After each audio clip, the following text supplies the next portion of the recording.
What is STEM? It's the acronym for Science, Technology, Engineering, and Mathematics, the disciplines that are vital for a thriving economy and a safe and healthy society. In kindergarten through 12th grade in the United States, most STEM teaching and learning focuses on science or mathematics. Comparatively little attention has been paid to the T, the products and systems that meet human needs, and E, the creative process used to design these things. And, for the most part, the four subjects have been taught in isolation.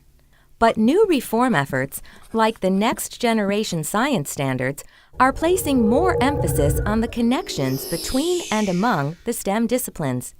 To understand how this trend might affect teaching and learning in the future, we need to take a closer look at integrated STEM education, not just the individual subjects that make up the acronym.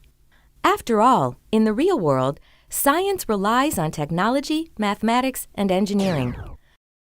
And engineering depends on findings from science, the application of mathematics, and the use of technological tools. Imagine if K through 12 students were taught in ways that highlighted these connections. Would they learn more and more deeply?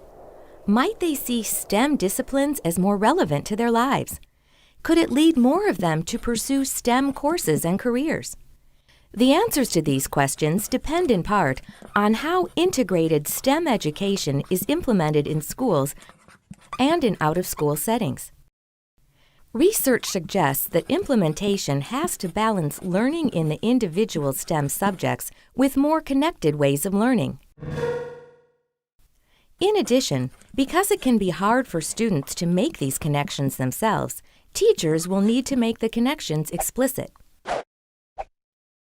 Inside the classroom, some teachers may use instructional approaches like problem-based learning or engineering design, which are special kinds of problem solving, to introduce integrated STEM education to their students. Outside the classroom, students are being exposed to STEM connections in museums and science centers through after-school experiences like some TV shows and STEM-focused robotics competitions, and in internships.